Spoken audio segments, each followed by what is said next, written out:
بسم اللہ الرحمن الرحیم۔ شروع اللہ کے نام سے جو نہایت مہربان اور رحم والا ہے۔ السلام علیکم۔ آج کا ہمارا ٹاپک ہے جن۔ آج ہم آپ کو جن سے متعلق کچھ باتیں بتائیں گے۔ جن کے معنی پوشیدہ اور چھپی ہوئی مخلوق ہے۔ یہ اللہ کی ایسی مخلوق ہے جنہیں انسان نہیں دیکھ سکتے لیکن وہ انسانوں کو دیکھ سکتے ہیں۔ سورہ اعراف آیت نمبر 27 میں اللہ تعالیٰ نے فرمایا، وہ اور اس کے بھائی تم کو ایسی جگہ سے دیکھتے رہے ہیں جہاں سے تم ان کو نہیں دیکھ سکتے۔ جس طرح اللہ تعالیٰ نے انسانوں کو فرشتوں کو پیدا کیا، اسی طرح سے جنوں کو بھی پیدا کیا ہے۔ یہ بھی اللہ تعالیٰ کی مخلوق ہیں۔ انہیں بھی انسان کی طرح ارادہ اور اختیار کی آزادی حاصل ہے، اسی لیے یہ بھی نیک اور بد دونوں طرح کے ہوتے ہیں۔ جنوں کی پیدائش کا مقصد بھی اللہ تعالیٰ کی عبادت ہے۔ سورہ الذاریات آیت نمبر 56 میں اللہ تعالیٰ فرماتا ہے، اور میں نے جنوں اور انسانوں کو اسی لیے پیدا کیا ہے کہ وہ میری عبادت کریں۔ ان میں بھی مسلمان، کافر، یہودی، عیسائی اور مجوسی وغیرہ ہیں۔ انسانوں میں سے جتنے پیغمبر بھیجے گئے وہ سب جنات کے بھی پیغمبر تھے، اور خاتم المرسلین حضرت محمد صلی اللہ علیہ وسلم ان کے لیے بھی آخری رسول ہیں۔ ان کو بھی ان کے اعمال کے مطابق جنت اور جہنم میں بھیجا جائے گا۔ یہ کبھی کبھار مختلف صورتوں اور شکلوں میں ہمارے اطراف میں آتے ہیں، جیسے کتوں کی شکل میں، مختلف جانوروں کی شکل میں، سانپ کی شکل میں، یا پھر کیڑے مکوڑوں کی شکل میں۔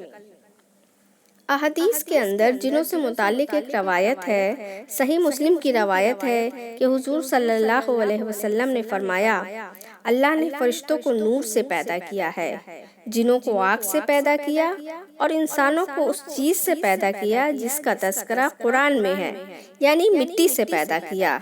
تو جن ناری مخلوقات ہیں، فرشتے نوری مخلوقات ہیں، اور انسان خاکی مخلوقات ہیں۔ فرشتے اللہ کی وہ مخلوق ہیں جو مکمل اس کی عبادت اور اطاعت کرتے ہیں، اس کی بندگی کرتے ہیں، کبھی نافرمانی نہیں کرتے۔ لیکن جن اور انسان ایسی دو مخلوق ہیں جن کو عقل، سمجھ، بوجھ دی گئی ہے، حق اور باطل میں فرق سکھایا گیا ہے، اچھے یا برے میں تمیز سکھائی گئی ہے، اور روز قیامت دونوں سے پوچھ گچھ ہوگی۔ ان دونوں کا حساب کتاب ہوگا، اور دونوں کو ان کے عمل کے مطابق جنت اور جہنم ملے گی۔ جنوں کو کئی نام سے جانا جاتا ہے۔ سب سے مشہور اور معروف نام عربی میں جنی ہے، یعنی یہ نام عربی سے نکل کر انگلش میں بھی گیا ہے، اور انگلش میں بھی اسے جنی ہی کہتے ہیں۔ جنوں کی ایک قسم ہے جس کو عامر کہتے ہیں، اور یہ قسم لوگوں کے ساتھ رہتی ہے۔ اسی طرح جنوں کا ایک نام ارواح ہے، جو بچوں کو پریشان کرتے ہیں، ان کے ساتھ چھیڑ چھاڑ کرتے ہیں۔ ایک اور قسم ہے جو بہت زیادہ شریر اور طاقتور ہوتی ہے، اس کو ہم شیطان کہتے ہیں۔ اس کے علاوہ ایک اور طاقتور قسم کے جن ہوتے ہیں، اس کو عفریت کہتے ہیں۔ ایک اور قسم ہے جو حمام، بیت الخلاء یعنی ٹوائلٹ یا باتھ روم میں پائی جاتی ہے، اسے خبث کہتے ہیں۔ نبی کریم صلی اللہ علیہ وسلم نے ان سے پناہ مانگنے کا حکم دیا ہے کہ جب ہم بیت الخلاء یعنی ٹوائلٹ میں جائیں تو پناہ مانگیں اور دعا پڑھیں، اللہم انی اعوذ بک من الخبث والخبائث۔ اس کے علاوہ اور بھی قسمیں ہیں، لیکن مشہور اور معروف نام یہ ہیں۔ برے جن، شیاطین، ان کا مقصد انسانوں کو تکلیف پہنچانا ہوتا ہے، انسانوں کو ستانا اور ان کو پریشان کرنا، ان کی عبادتوں میں آڑ بننا، انسانوں سے گناہ کروانا، ان سے شرک کروانا۔ اگر انسان شرک نہیں کرتا تو کم سے کم ان سے چھوٹے گناہ کرواتا ہے، اور ان کی عبادتوں میں وہم ڈالتا ہے، جس کو ہم وسوسے کہتے ہیں۔ یہ ان کا اہم کام ہے۔ وسوسوں سے بچنے کا طریقہ یہی ہے کہ جب بھی کوئی وسوسہ آئے، فوراً آپ اعوذ باللہ من الشیطان الرجیم پڑھ لیں۔ جنات بہت زیادہ طاقتور اور صلاحیت والے ہوتے ہیں۔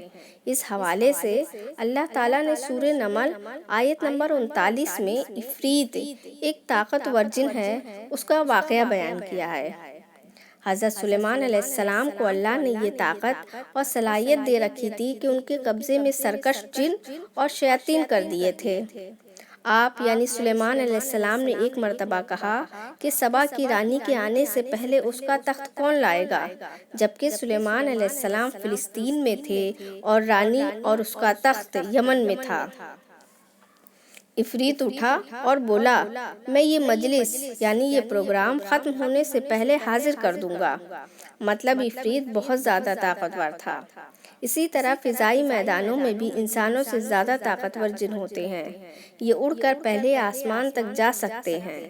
اس تعلق سے ایک بات آتی ہے، جب نبی کریم صلی اللہ علیہ وسلم نبی بنائے گئے، ایک صحابی تھے، وہ ابھی ایمان نہیں لائے تھے، وہ کہتے ہیں کہ میرے پاس ایک جن ہے اور وہ جن ایک عورت ہے۔ اس نے کہا، آسمانوں کے پہرے بہت سخت کر دیے گئے ہیں، پہلے ہم کو پہلے آسمان تک رسائی تھی، اب وہاں تک جانے نہیں دیا جا رہا ہے۔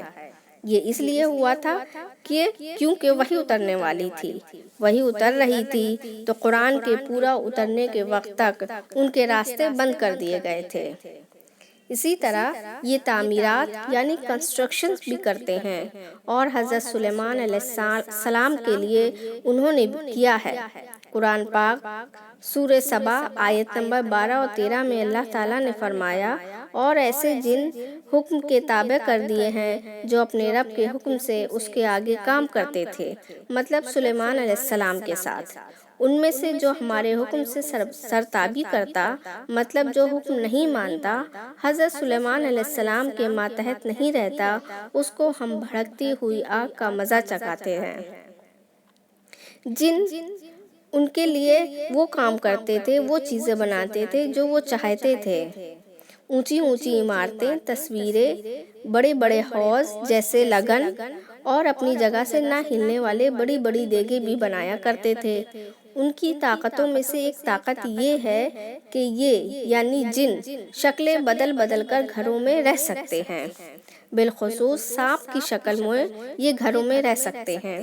نبی کریم صلی اللہ علیہ وسلم فرماتے ہیں، صحیح مسلم کی روایت ہے، آپ صلی اللہ علیہ وسلم نے صحابہ سے کہا، مدینہ میں جنوں کی ایک جماعت مجھ پر ایمان لائی ہے اور وہ سانپوں کی شکل میں رہتی ہے، لہٰذا تم میں سے تمہارے گھروں میں سے جو سانپ عموماً جو آتے جاتے ہیں، اگر کوئی سانپ دکھے تو اسے سیدھے مت مارنا، اسے پہلے 3 دن تک یہ کہنا کہ یہاں سے چلے جاؤ، نہ جائے تو پھر مار دینا۔ اگر وہ مومن رہا تو وہ 3 دن کے اندر چلا جائے گا، کافر رہا تو وہ نہیں جائے گا، اور اگر وہ کافر ہے تو پھر تمہیں اسے مارنے کی اجازت ہے، لہٰذا وہ گھروں میں سانپ کی شکل میں رہ سکتے ہیں۔ ویسے ان کی صلاحیتوں میں ایک صلاحیت یہ بھی ہے کہ یہ انسانوں میں خون کی طرح دوڑتا ہے۔ صحیح بخاری کی روایت ہے، حضور صلی اللہ علیہ وسلم اعتکاف میں تھے، آپ کی بیوی کسی شرعی مسئلے کے تحت آئیں، کیونکہ رات بہت ہو چکی تھی، آپ انہیں چھوڑنے گئے، گلی کے کونے تک گئے تو 2 صحابہ نے دیکھا کہ رسول صلی اللہ علیہ وسلم ایک عورت کے ساتھ ہیں، وہ پیچھے ہٹ گئے، تب حضور صلی اللہ علیہ وسلم نے انہیں بلایا اور کہا، ادھر آؤ۔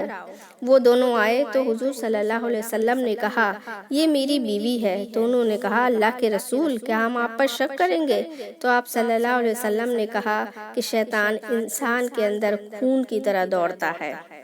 اسی طرح جن میں جتنی بھی صلاحیت ہو، وہ کتنے بھی طاقتور ہوں، ان میں کمزوریاں بھی پائی جاتی ہیں۔ قرآن پاک سورہ نساء آیت نمبر 76 میں اللہ تعالیٰ فرماتا ہے، یقین جانو شیطان کی چال نہایت ہی کمزور اور بودی ہے، یعنی انسانوں کے خلاف یہ چالیں بہت چلتا ہے، لیکن جو اللہ کا بندہ ہوتا ہے، جو اللہ کو ماننے والا ہوتا ہے، جو اس پر بھروسہ رکھتا ہے، اس کے خلاف اس کی چال نہیں چلتی اور وہ بودی ہو جاتی ہے۔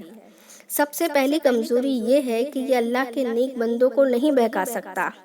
سورہ بنی اسرائیل آیت 65 میں اللہ تعالیٰ فرماتا ہے، جو میرے مخلص بندے ہیں ان پر تیرا کچھ زور نہیں، اور اے پیغمبر تمہارا پروردگار کارساز کافی ہے۔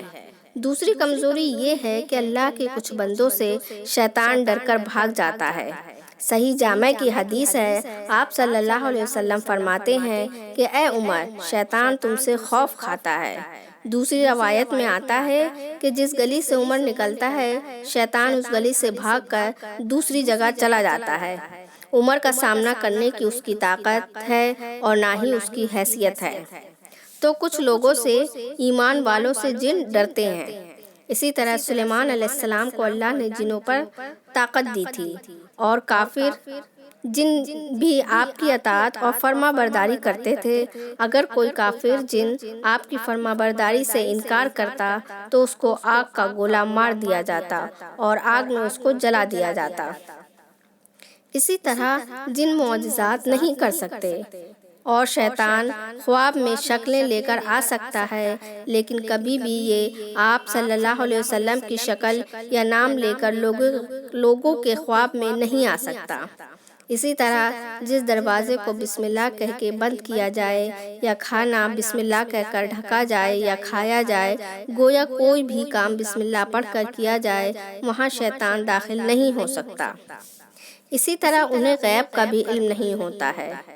حضور صلی اللہ علیہ وسلم فرماتے ہیں، جب مغرب ہوتی ہے تو شیاطین نکل جاتے ہیں، پھیل جاتے ہیں، اسی لیے مغرب کے وقت اپنی جانوروں اور بچوں کو گھروں میں لے لو۔ اب ان کے کھانے پینے کے تعلق سے دیکھتے ہیں کہ جن کیا کھاتے پیتے ہیں۔ صحیح بخاری، صحیح مسلم کی روایت ہے، آپ صلی اللہ علیہ وسلم نے صحابہ سے فرمایا کہ تم لوگ سوکھے گوبر اور ہڈی سے استنجا نہ کرو، طہارت نہ کرو، چونکہ عرب اور گاؤں کے علاقوں میں پانی بہت کم ہوتا ہے، اس لیے پتھر یا سوکھا گوبر استعمال ہوتا تھا۔ تو آپ صلی اللہ علیہ وسلم نے کہا کہ اس کا استعمال نہ کیا کرو۔ تو صحابہ نے کہا کیوں؟